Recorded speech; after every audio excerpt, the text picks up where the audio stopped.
You're listening to the Fed and Fearless podcast. On today's episode, I'm chatting with Becky Bell about how to identify the core beliefs that are affecting your ability to heal from gut issues. So stay tuned. Welcome to the Fed and Fearless podcast. I'm your host, Laura Schoenfeld, a registered dietitian, nutrition business coach, and online entrepreneur with over 10 years of experience in online business. And I'm here to show you everything I've learned about creating a life and a business that nourishes you.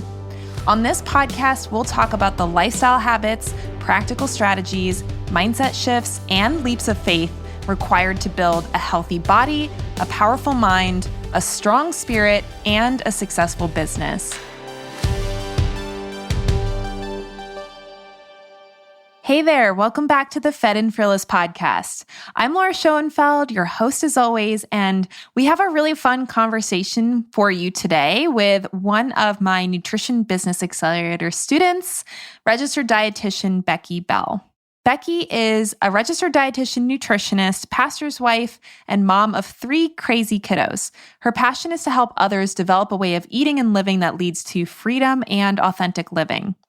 Becky is a passionate follower of Jesus Christ, and he is the reason that she does what she does.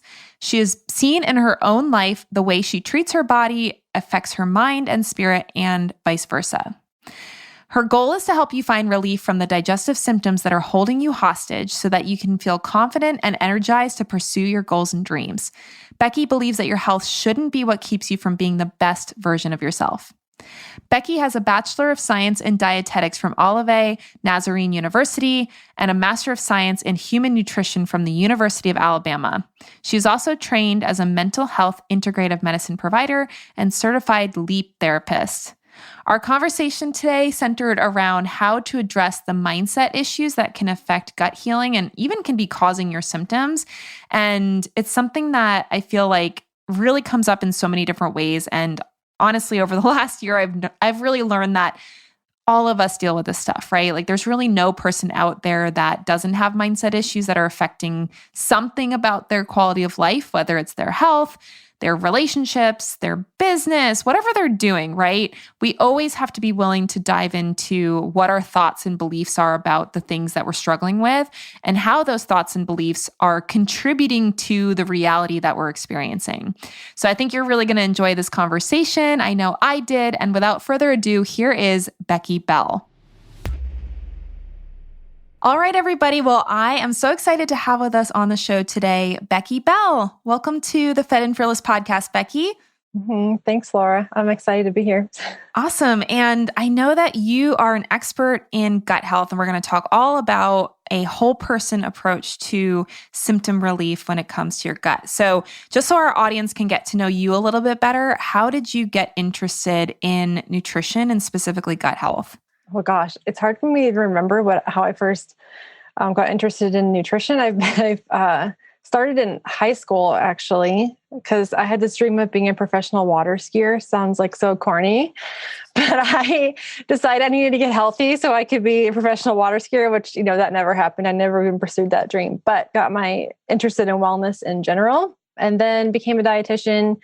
And I've done lots of things. I've been a dietitian for about 15 years, but I got really interested in gut health actually just in the past couple of years after working with clients in all kinds of different disease states and just starting to recognize how much the gut affects so many other things in the body. And that when you heal the gut and really bring the gut into alignment, that your energy gets better and mood gets better and so many other things about your life improves. And I just love getting to see clients have that transformation and see how much their life changes with healing the gut. So yeah, I love that. Yeah, well, I will say that's probably one of the most unique reasons to become a dietitian that we've ever had on this show before. When you said that, I was like, that is not what I was expecting to hear, but that's awesome. The professional water skier thing. That's probably the only time we'll ever hear that. So y'all remember her from that unique fact. So as far as gut healing is concerned, we talk a lot about gut health on this show, and there's a lot of different factors that go into it, whether it's the food or supplements, testing, all of these different things. And I know that one of the things that you're passionate about is how mindset affects people's gut health. So can you talk a little bit about, why is that something that you focus on, and what are you seeing with your clients that either have a good mindset that's affecting their healing or one that's getting in the way? Yeah, well, I think first of all, it's just that like our minds, bodies, and spirits are connected, and that's something that I just feel really strongly about, and I'm really passionate about. And we know about the gut-brain connection. I think that is, we hear about that a lot, and even like in functional medicine world, that's obviously a popular conversation to talk about the gut-brain connection, and for sure that matters. Our thoughts, affect how well the gut is working and moving and digestion and all of that. But I really think it kind of goes a little bit beyond that too. I think that, our bodies really respond to our thoughts and our beliefs more than I think we really realize they do. And if we believe that we are destined to be sick and that things are never going to get better, that our bodies are likely to respond to that, and just, we kind of are living in a state of defeat, I think that really has an impact on our health. I think that goes, something I see a lot play out in clients that I work with is that fear around food, and kind of how we think about food too. I think we feel really fearful and anxious around food, which sometimes is really reasonable. When food has made you feel really poorly, it's no wonder you feel anxious around food. But I think that anxiety and fear and negative thoughts around food, just really keep us stuck. We can't, obviously we can't digest that way in that state of fear. But I think that the beliefs that we have about ourselves and about our bodies, I think, can really make a big impact on our ability to heal. Yeah. And I would imagine that it's one of those chicken or the egg scenarios sometimes with people. It's like, did the gut issue come first and then the stress about food? Or, my experience with a lot of people I used to work with in my nutrition practice was that it was the fear around food that actually led to the gut issue. And so I do feel like that's in my experience, and maybe this is more talked about now than it was when I first started working with clients, but for so many of them, they just had no clue that that was something that had been a trigger for them. Because a lot of times, and you can tell me if you've had this experience, because of their rigidity or fear around food, like they would eat certain things that they considered healthy, like vegetables and fermented foods and that kind of thing. And they would eat so much of it that actually would throw off their gut bacteria and then start to cause gut symptoms. And then, now I'm having digestive issues. I better dial in my diet even more. And then it's like, all right, now I'm going to totally cut out sugar and only eat broccoli and that kind of thing. And then it was just this vicious cycle. So have you seen that with your clients where it's like they were actually totally fine until they started messing around with their diet? Well, I feel like it's really hard to kind of figure out what that starting point was. But like you said, it is like the chicken or the egg, which came first. But I absolutely agree. I think, that hypervigilance around maybe an overly strict diet, I think is definitely a big starting point for a lot of people. And undereating. I think undereating also really contributes to gut issues. We know that increases stress in the body, increases cortisol, and really can cause a lot of issues for the gut. And I think sometimes those combined, it's like the chronic dieting or under eating, or just really being way too strict. I think really can be a starting point. And then, you get into that vicious cycle where it causes more food, feeds the food fear, because you feel bad when you eat, but it's hard to figure out, what's causing what. So when somebody's dealing with a mindset issue around healing, what might be some of the ways that you would help someone through that? Well, I think the starting point is identifying some of those negative thoughts and beliefs, which is a lot of times easier said than done. I think sometimes we don't, especially when thoughts are, so much a part of our daily patterns. Sometimes we're not even in touch with our thoughts that are running through our head. And sometimes we don't always identify them as untruths or, as negativity. So I think really taking the time to reflect on, how do I feel about food? How do I feel about my body? And being intentional about that.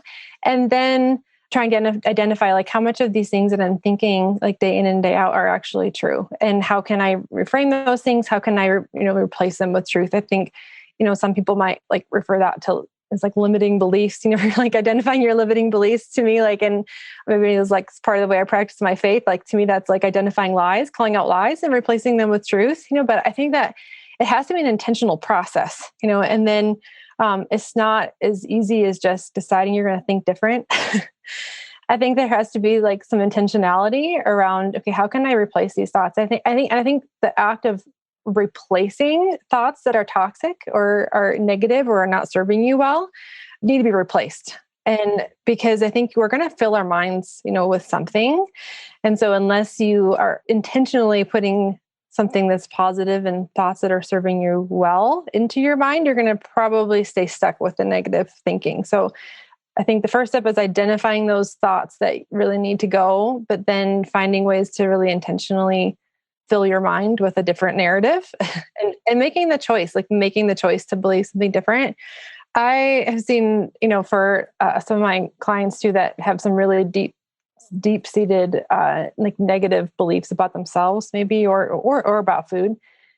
I think sometimes even like saying something out loud that you believe, it's the one thing when you hear it in your head over and over again, but when you choose to say it out loud and then to like actively say, like, I reject that thought, I reject that belief, I choose not to believe that anymore. Like, I think there's a lot of power in speaking it out loud. For one, sometimes when you say it out loud, it sounds a little bit worse than it does in your head, I think. But I just think there's power in speaking that, and that actual act of rejection, saying, okay, like, I'm going to choose this. I'm going to choose a new thought pattern and speaking that. Mm-hmm.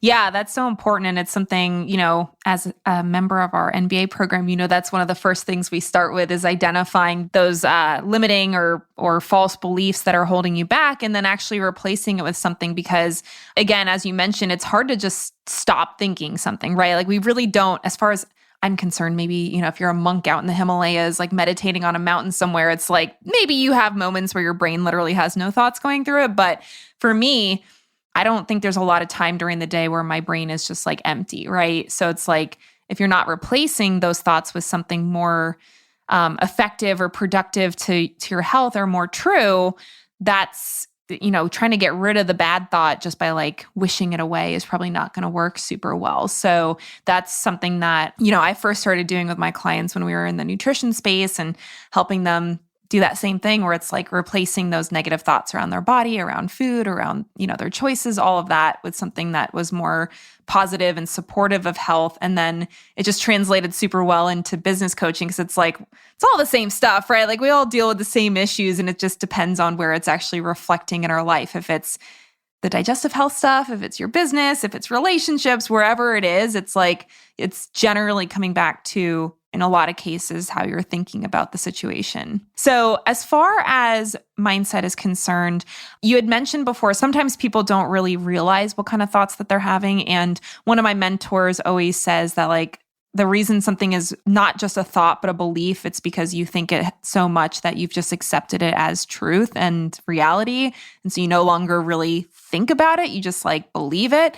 And so I do think it's true that a lot of times these really deep-seated beliefs about stuff are a little hidden from us, or we're not really thinking that, oh, I didn't realize that was a negative belief that was affecting me. So do you have any concrete examples, maybe from clients you've worked with or, your own personal experience, that you could share with the audience if they're like, yeah, I'm not sure I have negative thoughts about my body, about food? Like, what would be some examples of some thoughts that maybe somebody might be having that could indicate that this is an issue for them? Well, I can think of one specific example of like something I worked through with a client. Is that she had been someone who had really been sick for a long time and started getting really sick pretty early on in probably high school or college. And for one, she kind of had a little bit of a belief that that I'm always going to be sick, but also this concept of that, like, somehow, like, some of my life choices like led to me having all these symptoms, and that I maybe somehow deserve this. And where I think maybe it took her a little while to like come to the realization of that's really what she believed, that maybe I deserve this. But it was really this concept of like, my choices caused these symptoms and this is my fault. And I think it was kind of like that self-blame. And that was a huge mental roadblock for her to work through, because, we talk about like all these things that can contribute to gut issues, like your I mean, it's like everywhere you hear about like poor diet and sugar and, and stress and all these things, processed food. Like we hear the message all the time. And obviously there's some truth to that, but you get immersed in that message. And then you think like, oh my gosh, like I probably had way too much sugar when I was in college and I didn't manage my stress well when I was in college. Like, I mean, of course, everyone has too much stress in college, right? But that turned into her of just this constant narrative, like of self-blame. And I think identifying that, and I talked to, I mean, it's kind of what you alluded to a few minutes ago, is that I refer to that as like breaking agreement, with the belief, that after a while, if you've thought something for so long that it becomes your truth. Like I talk about that in terms of like, you've agreed with it. Like maybe that like was a little like planted in your mind and like, it could have been a passing thought, but you like what the more, when you agree with it, like you own it as your truth. And I think like, making a choice to break agreement with that like identity maybe you've taken on is an important step. And for this particular client, that was huge breakthrough for her of just letting go of that blame and practicing a little bit more self-compassion and recognizing that like for one, like none of us eat perfectly, live perfectly ever, and that's not possible. And we just live in a world where like we're exposed to so many things, like things happen to our health, and we can't take on like that full blame of that we deserve something somehow. So that's a really interesting example, because I do think that's probably a really common belief that a lot of people have, that, oh, I did this to myself, or this is my fault that these things are happening. So to expand on that, I'm really curious, when you have somebody who you're working through releasing that guilt around their choices and all of that, how do you then transition into, and maybe you don't, but I'm one of those people that's always like, I want people to feel empowered to make changes in their life and to get a different outcome, right? So I always think about like, okay, it's not your fault that this happened, but it's now your responsibility to do something about it, right? Like you can't just like sit there and be like, I guess this is the way it is and there's nothing I can do, right? Like that's generally not how I approach life. So do you, and if you do, how do you transition from, okay, like let's get rid of this belief that it's your fault and that you deserve it, and get into the belief that like, you don't deserve this, but it's your responsibility to like take care of it because nobody else can for you. What are your thoughts? Yeah, absolutely. And I absolutely believe for one, I don't at all believe that our health, something like gut health is not all in our head. I'm not trying to say that at all. And I also totally believe in we have so much power to control, what happens to us and things in our health. I think there's a difference between maybe letting go of things and trying to figure out why things happen in the past. Let's start from today. And what can we learn from the journey? And now how can you take control of things now? And this is a totally different example, but I actually had a conversation with a client just this past week that, coming off of Thanksgiving, she had actually been doing really, really well and had really identified a couple of really big food triggers for her that were kind of really causing some problems, and was feeling amazing. And coming off of Thanksgiving, she didn't do that well. And she came into our call and literally the first thing she said when she got on the call was I have 4 confessions to make. And I'm okay, well, let's start with the fact that there are no confessions. And I just don't believe that there's such a thing as failure, when it comes to you can't fail at food, everything's a learning experience. So look back and realize you made such and such decisions, or 5 or 6 decisions, and then you felt horrible afterwards. That's not a failure. It's just an opportunity to learn. So now you have the power to say, I can make this choice. And maybe someday I'm going to decide I can make this choice and I know how I'm going to feel. But today I want to choose this experience with my family, or I want to do this. And I know it's going to happen. And you have the power to choose that. Or you can say I don't think I want to feel this way. And so I have, and now because I know, I have the power to take control of my health and how I want to feel. So I think there's a fine line to walk there, but I think just practicing self-compassion, through it all, and then and telling yourself the narrative of self-compassion, but also using opportunities for empowerment to yes, you can, but you can take control of your health. You're not powerless over how you feel and your body. It's so funny that your client was like, I have 4 confessions to make. It's like, I was working with somebody recently and she apologized for not doing something that's like, as I mentioned to her, I was like, this is for you. This is not for me.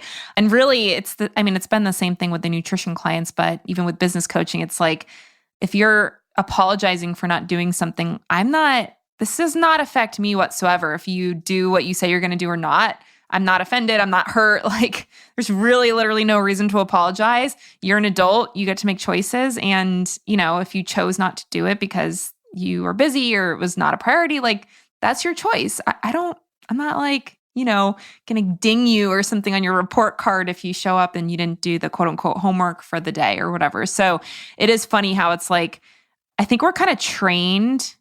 And I don't want to go too far off a tangent because I tend to do this, but I feel like we're almost trained in school to like feel bad if we didn't do exactly what somebody told us to do, right? Like we're always outsourcing our power to like some kind of authority, whether it's a coach or a teacher or whatever. It's like, if people are showing up and apologizing for not doing what you talked about, I just think it's interesting. It seems like a reflection of how our culture trains people to really almost need other people's approval or need like, you have to tell me exactly what to do. And if I do what you said, I'm good. And if I don't do what you said, I'm bad. And it's just really interesting to see that happening, especially in the entrepreneurial space where my goal is always to empower people to be in their own power. And you can't really empower somebody to be in their power, but it's like, I'm always trying to like put the power back on them to say like, I'm not in charge here. I'm not running your business. I'm not making decisions for you.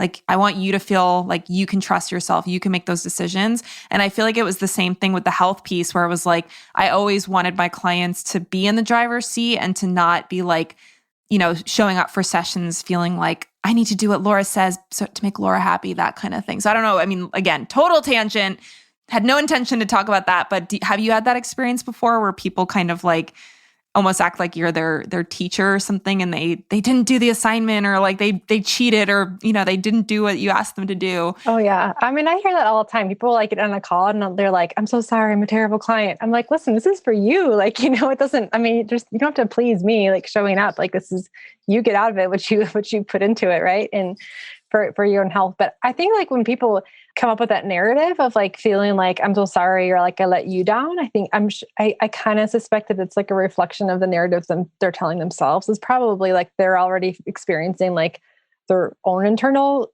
guilt or disappointment with themselves. And it like kind of comes out as, like I didn't please my coach, but I think it's probably also speaks to that inner narrative that they're telling themselves. Mm-hmm. Yeah. I mean, if somebody doesn't feel mentally or emotionally empowered about their choices, it's like, like you said, they might be apologizing to themselves. Like, I'm so sorry, I didn't do this. It's like, it's okay. You can make a different choice next time if you want to. So it is really interesting to see how common that is. And I probably see it a lot because my clients a lot of times are dietitians. And I think we tend to be a little bit of like a type A crowd that wants to like do what we're supposed to do. So, and I think I got a lot of those types of clients in my nutrition practice as well, because my focus was on people that had that kind of like almost like orthorexic type of behavior where they were trying to do everything right and they were very strict about everything. And it's like that kind of tendency definitely then creates a lot of guilt and shame when they don't do what they think they're supposed to be doing. So, and just going back to the mindset thing, that's not super helpful for healing if anytime you do something that's not strictly on plan that you like feel all this guilt and shame around it. So I would be really curious if you're willing to talk about this a little bit with the faith piece, because you mentioned that earlier and, in your bio, you talk about that Jesus is the reason you do what you do. I would be really curious to hear if your faith affects the way that you practice nutrition. And if so, like what ways might that show up? And even if you're not working with a Christian client, because I know you don't only work with Christian clients, but is there anything that you feel like maybe is different about the way you work with people because of your beliefs? I mean, I think that this mindset piece is a huge part of how that comes in. And yeah, I mean, I work on mindset with clients, whether or not they share my faith, and still like we all can identify like the toxic thoughts, and But I think where it shifts, is into where, if I'm working with a client who's also a believer, then, we can we have a reference for truth, I can use scripture to call out lies that replace truth from scripture. And I think that our identity and what we believe about who we are as a person plays such a role, in this. And I think, really leaning into that piece of our identity, in Christ is definitely something that I, kind of include and work with clients. And I mean, honestly, I even use just sometimes I pray with clients. It's they're working through things where sometimes change is hard, and that's another way that I bring my faith into work for clients who want to incorporate that is sometimes just letting go of things and and some things that maybe are really harmful habits that we've held on to. I think that I've seen clients experience a lot of freedom, in bringing in that spiritual aspect and just inviting, the Lord into the journey. Mm-hmm. Yeah, it's really interesting. I'm in a small group that's dealing with trauma and addictive tendencies that come from traumatic experiences growing up. And it's been so interesting to especially just getting to know the women in the group better and hearing what they're going through and all of that. I think we really underestimate what most people are going through and how they've latched onto those things as either their identity or something happened to them and then they learned how to cope with that in an unhealthy way. And then it reflects in other ways in their life. And it's been really interesting because I don't specifically deal with any addictions or I don't know if it's capital A addictions or whatever, but I think we all have unhealthy coping mechanisms for stuff. And it's been really interesting to be exploring those things and just noticing oh, this is how I react when I'm stressed. This is the thoughts that come up. This is the beliefs and personally, I've been doing a lot of work to grow spiritually, partially because it affects my business. I tend to be more motivated if I think it's going to affect my business, but also just to have a better experience of life. And it's really interesting where if you spend time actually digging into well, why do I feel this way? Why am I reacting this way? And you don't just ignore it or gloss over it.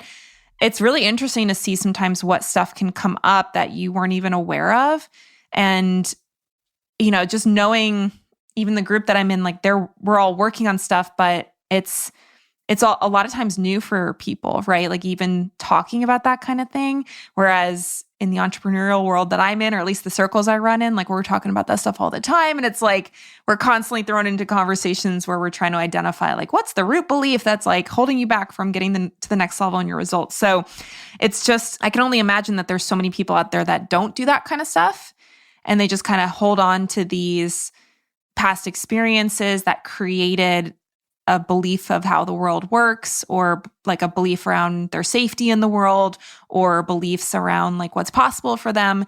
And those beliefs, again, like we said before, just running in the background. There's really no obvious, this is what I believe and this is how it's affecting my behavior. But I can imagine that especially in the gut health world, because, your gut and your brain are so tightly connected, that would be something where if people are just walking around with traumatic history or beliefs about themselves that were created from little t or big T traumas, that would be something that if they're not addressing, it could be causing problems all the time, or it could be causing coping behaviors that are affecting their gut health. If binge eating is a coping response to stress, and that's, as we know, not great for your gut to have a way too much food come in at once, it's if people are just looking at the surface behavior, that's not necessarily going to get them a result as if they were to really dig into okay, what is the trigger for that response? And what is the belief or the thought or the emotion that's coming up from that trigger that's leading to the reaction of eating too much or restricting or, drinking too much alcohol or whatever kind of habits that can affect our health. So is that stuff that you've seen? Because I know even I'm not saying that you should be a trauma expert, but I would imagine working with clients, you'll start to hear that kind of stuff where it's things that trigger them, that create those coping mechanisms could be affecting their gut health, or at least maybe their ability to stick to what they want to do with their gut health. Yeah. I mean, I think it's both. I think some of those unresolved trauma or just some of those, emotional experiences we have, absolutely, they connect to eating behaviors. That's we know that that happens, and those habits and coping mechanisms. But I think that gut brain connection is also like that also really comes into play there. I think like how the gut responds to like trauma stored in the body, I think is also really, makes a huge difference. And that's probably when we get into that, it might be a little bit, out of my scope. I'm also not afraid to refer somebody to counseling if they need some help to work through trauma. But I do think for sure in the work that I do, though, working on developing new rhythms though, and like new patterns for coping. And so if food is a coping mechanism, okay, can we expand the arsenal a little bit? Like, can we instead of it just being food, can we bring some other things in there that are going to be a little more helpful? Can we incorporate maybe some journaling? Maybe going for a walk helps to calm your nervous system and, helps to relieve stress, maybe meditation, and I use scripture meditation. I think that those are if we can just, instead of, stop always turning to food, let's just make it not the only option, how can we expand our options as far as ways that we can cope? Because it's gonna arise, right? I mean, things we can't get away from the fact that that food is emotional. I mean, food is comfort, food is emotional, food is connection. It's all of those things. It just can't be our only thing we use, for comfort and relief. Yeah. Well, and unfortunately, I don't know if you've noticed this over the last year and a half. I feel like with all the COVID stuff that's been happening, food has been something that's almost like one of your only options, especially if you're someone that lives alone and you had to go through quarantine with not really having any social connection or anything. And have you noticed any changes in people's gut health or their habits or anything that might have been triggered by some of the big global changes that happened with people's access to coping mechanisms?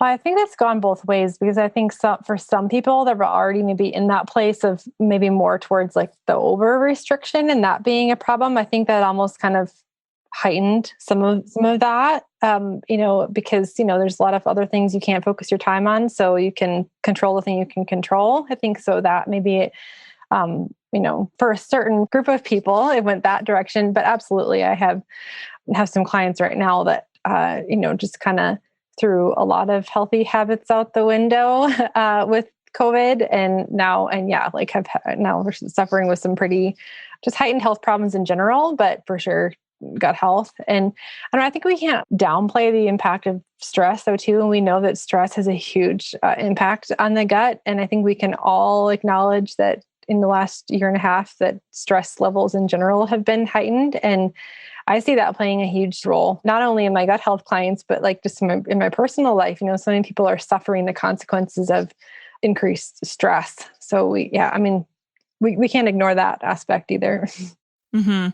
Yeah. I mean, it's been a while since it's crazy. It's been a year and a half since all of this stuff kicked off, but actually more, honestly, we're getting close to, by the time this podcast comes out, we'll be getting close to the 2-year anniversary. So, but I just remember really the first couple months when the pandemic first started, my husband and I were doing takeout and watching movies at home, a lot, right? I mean, there really wasn't a lot else to do. And it's something where our normal habits totally changed. Gyms were shut down, that kind of thing, just stuff that we didn't have any control over. But I mean, I guess we had control over whether we got takeout, but it was well, there's nothing else better to do. Might as well just get takeout and watch a movie. And so I wouldn't be surprised if there was other people that had similar types of changes to their routine. And I mean, like you said, everyone's gone through stress. I think overall, my husband and I have had a relatively low stress pandemic experience. Our family's all been healthy and safe. And even if they got COVID, they all recovered. So it's we were really, really fortunate to kind of get through relatively unscathed.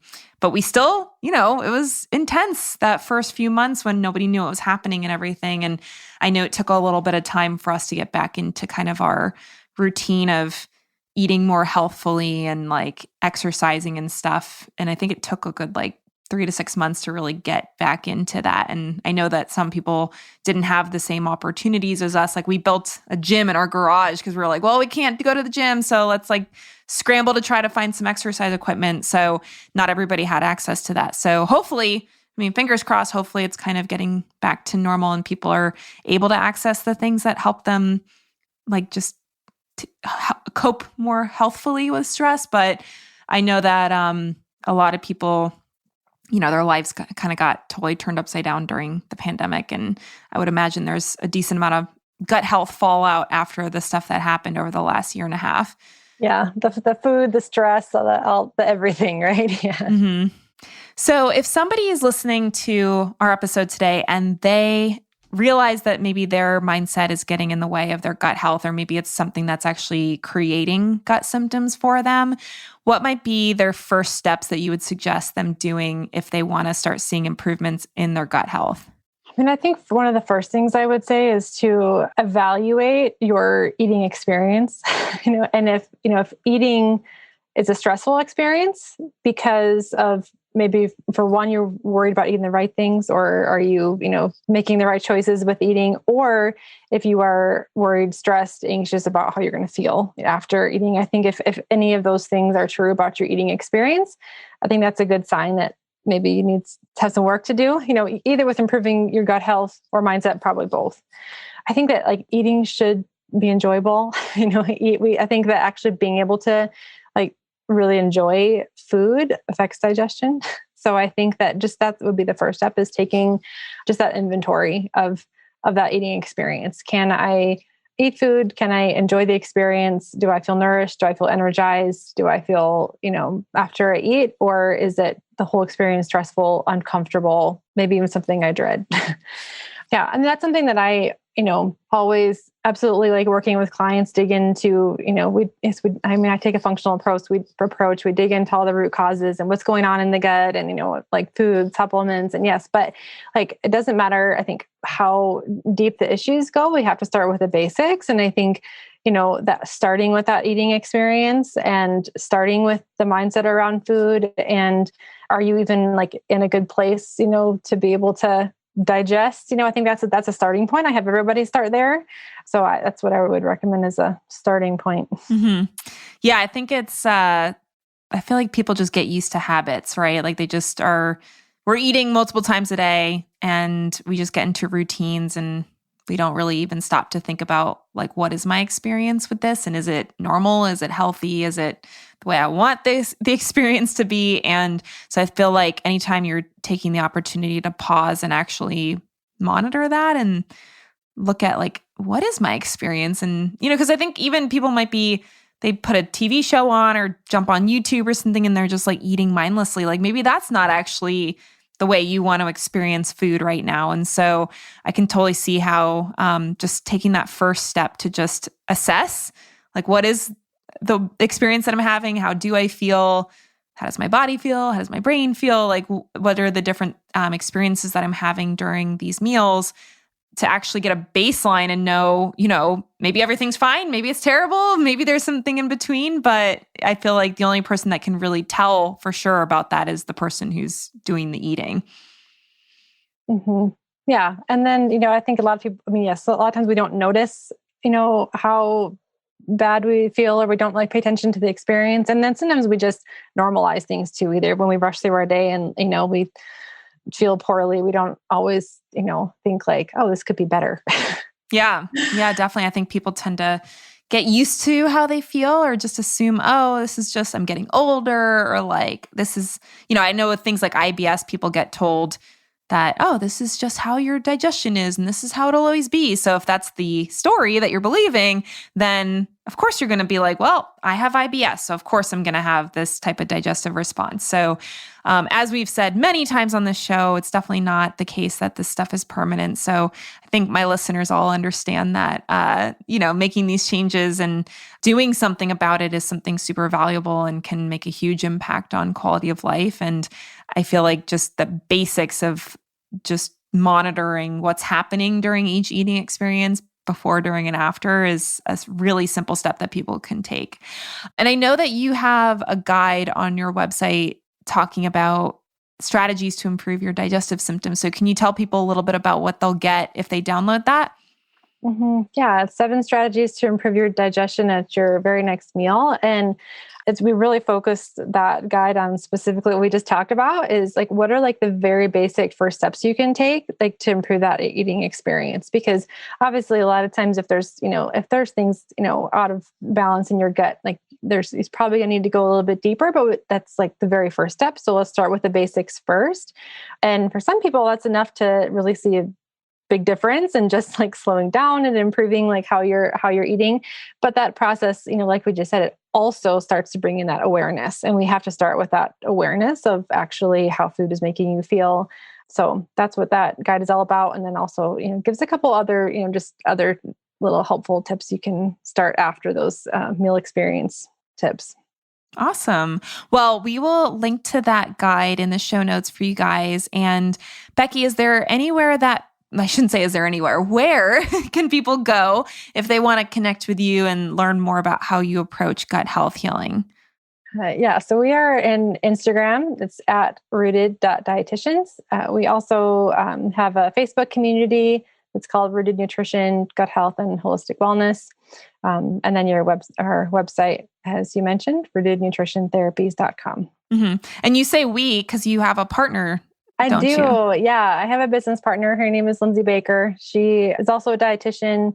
So we do really kind of similar work with clients. She's also has a master's in counseling as well. And is really good at working on all these mindset issues as well. Awesome. Yeah, it's funny. It's like, I know that you have a business partner, but I wanted to make sure everybody knew that we're not doing like the royal we. There is actually two people that are in this business together. So obviously Becky is the one that we're interviewing today, but she also has her partner that you'll probably see if you follow them and check out their website and everything.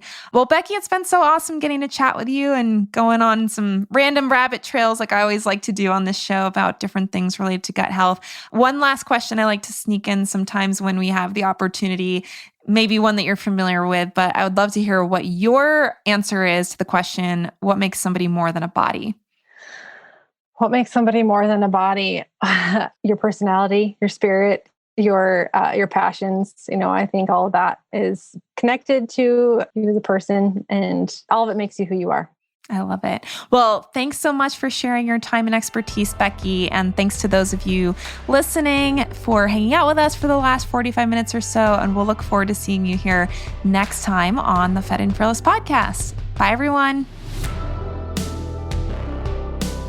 Hey there, Laura Schoenfeld here again.